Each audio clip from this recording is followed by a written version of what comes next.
Hello friends, my name is Chetan Sharma और आज हम एक इम्पॉर्टेंट टॉपिक कवर करेंगे ज्योग्राफिक पॉइंट ऑफ व्यू से, जिसमें हमारा जो मेन मोटिव रहेगा that is to know about why deserts are majorly formed in the western edge of a continent. कि जो वेस्टर्न एज है कॉन्टिनेंट का, वहीं पर ही हमें ज़्यादातर हॉट ट्रॉपिकल डेजर्ट देखने को क्यों मिलते हैं, क्या रीज़न है। ठीक है, जैसे हम आप देखोगे सहारा यहाँ पर है, नाम्बू डेजर्ट यहाँ पर है, कालाहारी यहाँ पर है, अटाकामा डेजर्ट इधर है और अरेबियन डेजर्ट इधर है। तो मैक्सिमम जो डेजर्ट है, और हम देख सकते हैं मोहावे डेजर्ट इधर भी है। तो जो मैक्सिमम डेजर्ट्स है वो ज़्यादातर वेस्टर्न एज पे ही क्यों मिलते हैं, हमें क्या रीज़न रह सकता है इसके पीछे। तो यही हम आज टॉपिक कवर करेंगे। तो फ्रेंड्स, बेसिकली आपको इतना पता होना चाहिए कि डेजर्ट फॉर्मेशन के लिए हमारे पास सबसे इंपॉर्टेंट फैक्टर होता है दैट इज़ लेस रेनफॉल। बहुत कम अमाउंट में रेनफॉल होती है हमारे पास। क्या रीज़न है रेनफॉल कम होने का, कि जो वेस्टर्न एज है वहीं पर ही रेनफॉल कम क्यों हो रही, ईस्टर्न एज पे क्यों नहीं हो रही, सेंटर पे इसके मुकाबले ज़्यादा क्यों हो रही बारिश। क्योंकि तभी यहाँ पर डिज़र्ट बन रहा है, यहाँ पर उतना इफेक्ट नहीं पड़ रहा है क्योंकि रेनफॉल यहाँ पर कम हो रही है as compare to this portion. तो क्या रीज़न रह सकता है इसके पीछे, तो वही आज हम यहाँ पर कवर करेंगे। जिसके लिए आपको कुछ चीज़ें पहले से पता होनी चाहिए। ट्रेड विंड्स का फ्लो, ट्रेड विंड्स का फ्लो आपका नॉर्दर्न हेमिस्फीयर में कैसा है, साउदर्न हेमिस्फीयर में कैसा है, ठीक है। और थोड़ा बहुत आपको नॉलेज होना चाहिए कि जो हमारे पास ओशनिक करंट्स है वो कैसे फ्लो करती है, कहाँ पर कौन सी ओशनिक करंट्स फ्लो करती है, ठीक है। ये बेसिक इन्फॉर्मेशन पता होनी चाहिए। अगर नहीं है तो मैं नेक्स्ट वीडियो में कवर करूँगा उस चीज़ को। तो let's talk about first of all कि वाई जो हमारे पास जो डेजर्ट है वो ज़्यादातर वेस्टर्न एज पे होते हैं। तो देखो फ्रेंड्स, अगर हम इस वेस्टर्न एज, इस पोर्शन की बात करें, वेस्टर्न एज की बात करें, तो हमारे पास यहाँ पर ट्रेड विंड्स फ्लो करती है और ट्रेड विंड्स ही रिस्पॉन्सिबल होती है मैक्सिमम रेनफॉल के लिए। अगर हम यहाँ की बात करें, वेस्ट साउदर्न पोर्शन की बात करें, तो यहाँ से जो हमारे पास ईस्टर्लीज चलेंगे, वो जब इस पोर्शन से जाएंगे, ओके, इस पोर्शन से जब ईस्टर्लीज जाएगी तो ईस्टर्लीज यहाँ से मॉइस्चर कैरी करेगी। मॉइस्चर कैरी करके वो इस पोर्शन पे ठीक ठाक बारिश करा देगी, ओके। फिर वो विंड आगे मूव करेगी, ओके, आगे मूव करेगी, ऑब्वियस सी बात है। वो यहाँ पर रेनफॉल करके उसके अंदर जब मॉइस्चर अमाउंट है वो कम हो गया होगा।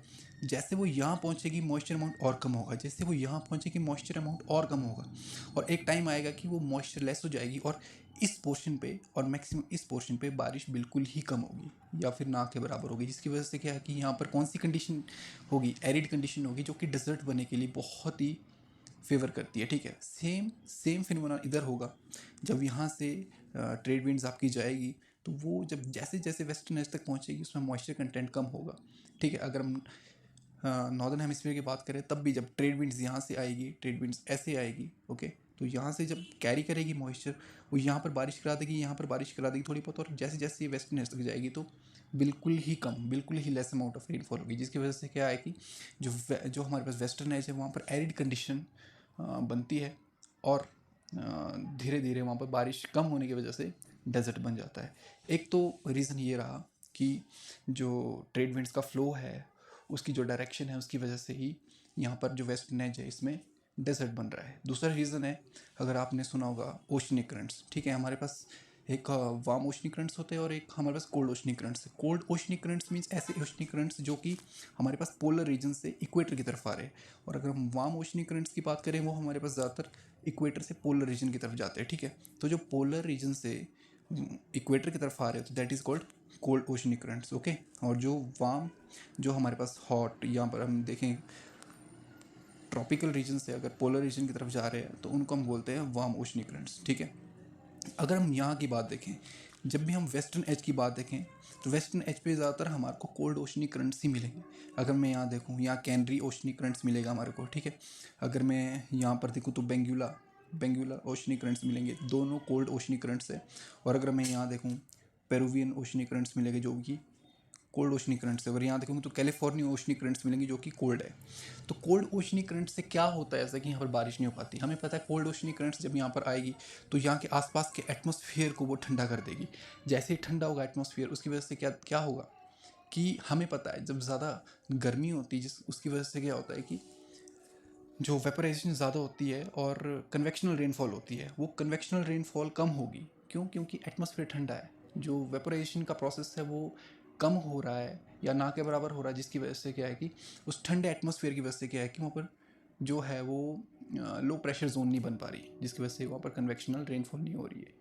तो फ्रेंड्स, ये थे मेजर रीज़न इसके पीछे के। तो हम ये जान सकते हैं कि वेस्टर्न एज पे क्यों ज़्यादा डेजर्ट है। तो फर्स्ट हमारा रहेगा कि ट्रेड विंड्स का जो डायरेक्शन है वो इसको फेवर करती है। दूसरा, जो वेस्टर्न एज है उनके आसपास ही कोल्ड ओशनी करंट्स फ्लो करती है, जिसकी वजह से वो एटमॉस्फेयर ठंडा हो जाता है और कन्वेक्शनल रेनफॉल नहीं हो पाती वहाँ पर। तो ये कंडीशंस थी जो कि डेजर्ट बनने के लिए फेवर करती है। आई होप आपको अच्छा लगा होगा। So please do like my channel और शेयर करो इस वीडियो को, जो कि आपके फ्रेंड्स आप तैयारी कर रहे हैं यूपीएससी के लिए या फिर किसी भी सिविल सर्विसेज के एग्जामिनेशन के लिए। So thank you friends.